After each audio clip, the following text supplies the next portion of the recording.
All right, chapter 4 review. The first problem is a translation with x and y plus 2. This just means that we're going to take each value or each point in the figure and move it up 2. I'm going to rename them as primes. I had connected all of my pre-image points before I started this video to save time, because you should be coming to class with all these attempted. Just checking in to see if you did it right. I am going to move quickly. In number 2, we have a translation of x minus 3. That's going to be left 3. Our y stays the same. I'm going to pick up each point. This is z. I'm moving it left 3, z prime, y prime, x prime. You won't be using notes on your chapter 4 test. I'm going to provide you with the rotation and reflection rules. You need to be able to recognize your translation rules written in coordinate or component form. For problem number 3, this is telling me to move this figure right 3, and then y minus 1 is saying take it down 1. I'm going to pick up each point and move it right 3 and down 1, x prime, right 3 down 1, right y prime, right 3 down 1, z prime.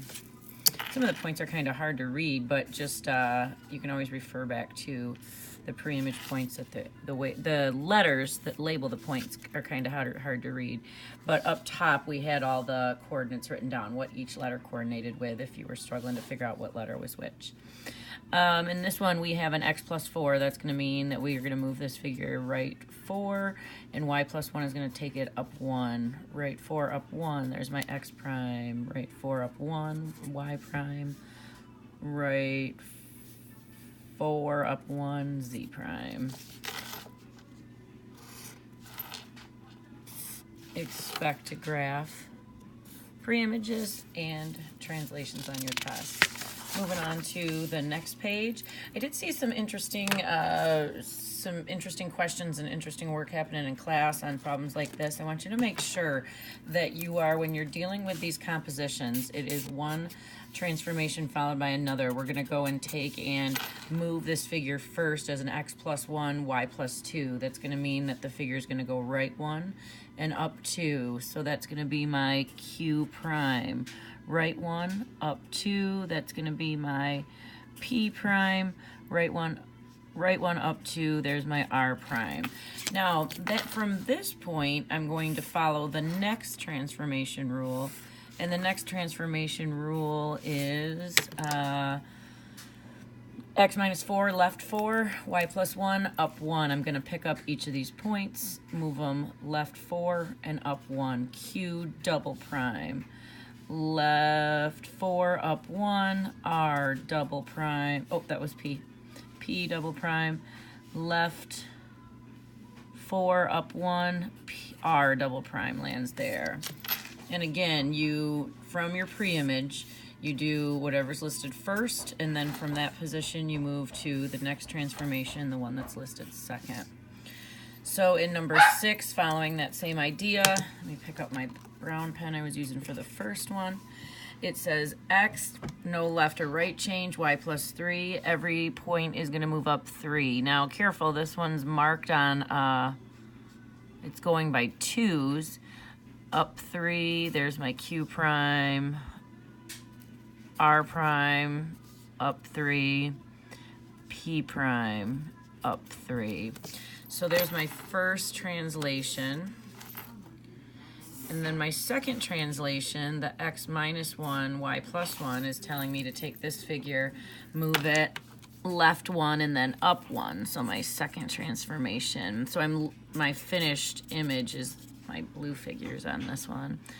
Left 1, up 1. Moving again, it's going by 2s. I got to be careful. I'm on 1 right now. Left 1, and then up 1 would take me up to 7. Q double prime. Left 1, up 1. P double prime. Left 1, up 1. I'm definitely going half spaces through the grid just because this scale is going by 2s. We've had lots of practice with that in the work we did. Lots of examples in our notes packet where we were graphing when our scale was by 2s. All right, now moving into number 7, we're moving on to reflections. Now our reflection rules, You won't be using your notes on this, but I will provide you with all the reflection rules. Remember, the reflection rules came from page 100 in your notes packet. So you should be using those as you work through this if you haven't already. X equals 4 is the vertical line that passes through the x-axis at 4. This is going to be a reflection of that, and there's no coordinate rules for this, so what I'm going to do is pick up each point and just reflect it across the line. C has to reflect over the line to the left, whereas the B point has to reflect over and come to the right, and A comes over to the right as well. Make sure your line of reflection is drawn in and your final image is shaded and your coordinates are, or your points are labeled. I keep calling them coordinates. Move over to number 8. In problem number 8, this is a reflection over, this time a vertical line. I'm sorry, this time it's going to be a horizontal line. The last one was a vertical line. Did I do a vertical line? Perfect. Y equals 3. That vertical line actually is on one of the sides of this rhombus in here. Oh, that's not a rhombus. It's actually a parallelogram. 2 points are on it. 2 of our coordinates are on it. So E prime and F prime are exactly the same. H prime is going to come up and over. E prime and F prime are sitting where E and F were. G is going to come up and over. There's my G prime. Reflection over, and again I should be seeing your line of reflection, that Y equals 3, and then shade your final image. How many lines of symmetry does this figure have? I can fold it in half this way. Lines of symmetry is all about reflection. And I can fold it in half this way. This one has 2 lines of symmetry for it.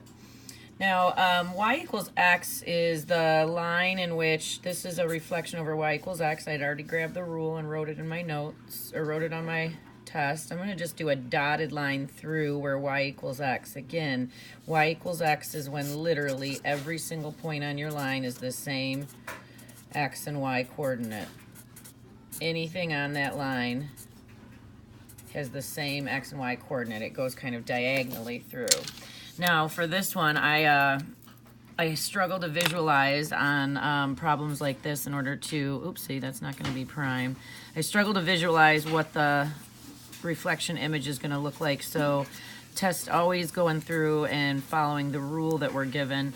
And in the rule for a y equals x line, and again, those came off of, what did I say, page 100 in your notes. All I'm going to do to get to the image figures is just swap the x and y values. It's just saying switch the position of those x and y coordinates as they sit. So A is sitting at 2, -1. A prime is going to be at -1, +2. B is sitting at -1, 2. B prime is going to be sitting at 2, -1. I'm just reversing the coordinates. C is at 2, 3. C prime is going to be at 3, 2. D is at 4, 2. D prime is going to be at 2, 4. So then I'm going to come over and I'm going to plot those points. -1, 2. A prime lands there. 2, -1. B prime lands there. Those two just swapped positions. 3, 2. There's C prime.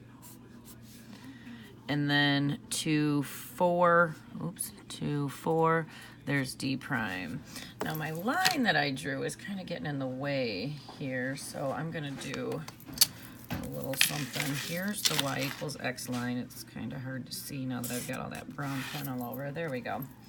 And then let me connect my final image points.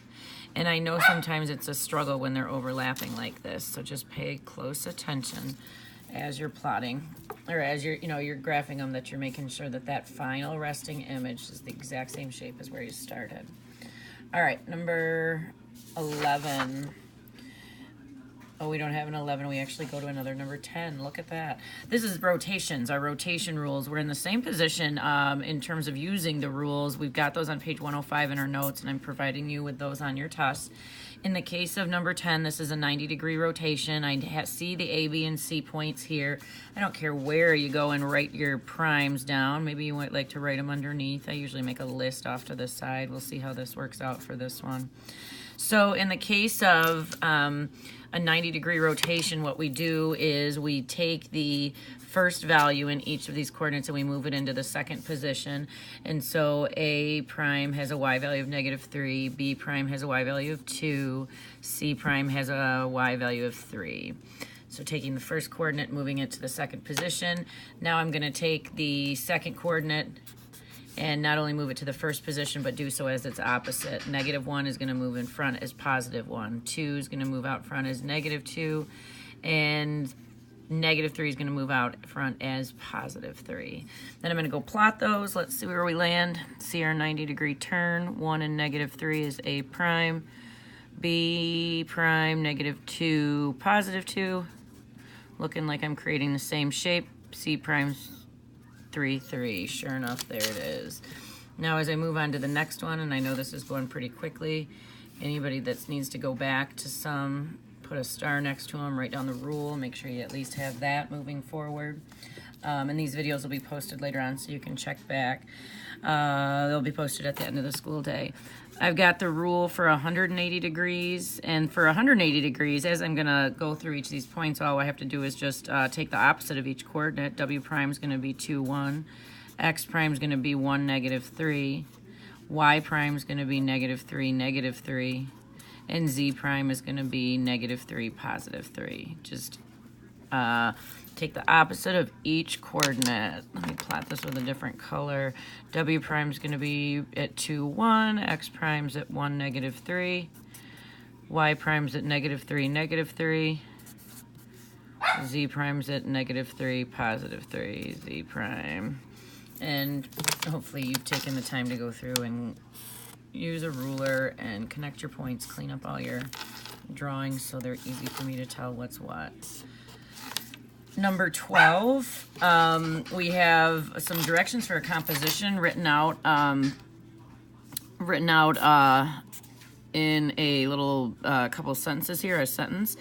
Graph the endpoints at 5, -2. I've got the endpoints X and Y sitting here. I need its image after reflection in the X-axis. So the first thing I'm going to do is pick this up and move it over the X-axis. That's X prime and Y prime. Now the X-axis rule is your A, B coordinates, X-axis become A opposite B. And let's make sure that's what happened. X prime became 5, 2. That was 5, -2. You got it. Z prime became 3, +3. Sure enough. A opposite B. Got it. Now I'm going to go and perform this 270-degree rotation around the origin. So I've got to, for my double primes, move the Y value into the first position, and then move the A value into the second position as its opposite. So then I've got 2, -5, there's X double, 3, -3, there is Z double, and I didn't connect that up top. Moving to number 13, rotational symmetry, turns. This is where we want to see, is there any way that I can like make a piece of the pie that I can turn and copy? And when I'm looking at this one, it looks like I can break this into these 1, 2, 3, 4, 5, 6 equal pieces. So if I have 6 equal pieces, that means I have 60-degree rotational symmetry. And then I'm going to take multiples of 60 because I can do all of these turns, 300, and then actually I'd get right back to where I started at 360. But those are the turns that I can use to map the figure back to itself if I kept turning. Now, number 14, same idea. We had done this one in class, I think, a pentagon. Oh boy, and I might get some of these wrong, but I know for sure when I divided 360 by 5, we got 72. And so our rotation symmetries are 72, 144, oh boy. Ooh, One of them is, I'm not sure. We got to end at 2. There should be 4 of them. 144. Hopefully you guys know. Whatever 72 times 3 is. Let's see. That's 70 times 3 is 210. 2 times 216. I thought that. 72 times 4. And some of you are going to be sitting there, 148, 288. There we go. There they are. All right, moving on. We got just a couple more to knock out the assignment for that's due today on Wednesday. In number 15, I think this video I'm just going to conclude 15 and 16 because it's getting kind of long. In number 15, our job is to describe a congruence transformation that goes and maps our pre-image figure. Our pre-image is going to be the DEF, and it maps it to, so here's our pre-image. We've got a DEF right here too, DEF, there's our pre-image in this one. How can we map that pre-image onto the other drawing? And in what way, like how can we perform a composition? A turn, a reflection, a translation, one thing followed by the other. The first thing that I notice about this figure is that actually if I just take my orientation of this, and what I want to do is get the orientation so it's sitting the same as this. So my first idea is let me go and take this across the y-axis. And as I do that, then now my position is ready to go to slide into place in my final resting image. And I can do that by a translation, and it looks like that translation is down 3. So I'm going to discuss this as describe. It looks like this. I'm going to reflect over the y-axis, then translate, and that's down 3. So I'm going to write that as x comma y minus 3. Now, if you have another idea about this, ask about it in class. If you think you had another method, there absolutely could be another method for sure. Now, with number, where are we at? Number 16 here. In problem 16, I've got this same issue with the orientation of the figure. And I'm kind of thinking, and I'm going to grab a pencil to do this, but I'm kind of thinking if I reflect this over the x-axis, let me just give it a shot. I want to see if it's going to, the orientation is going to be the same as what we've got going on there. D prime. Sure enough, if I just reflect it over the x-axis first, I'm in a position where I can just go and slide it. In the case of this is actually just a right 3. So absolutely the reflect over x, I got to here, and then I can slide it. So I'm going to go up top. This is my final resting image. This was my reflection over x, and I should see both parts of your transformation. So reflect over the x-axis. Addie, will you get the dog, please? Then translate. 4 units right. X plus 4, comma, y. I'm actually going to stop right there and let my dog in.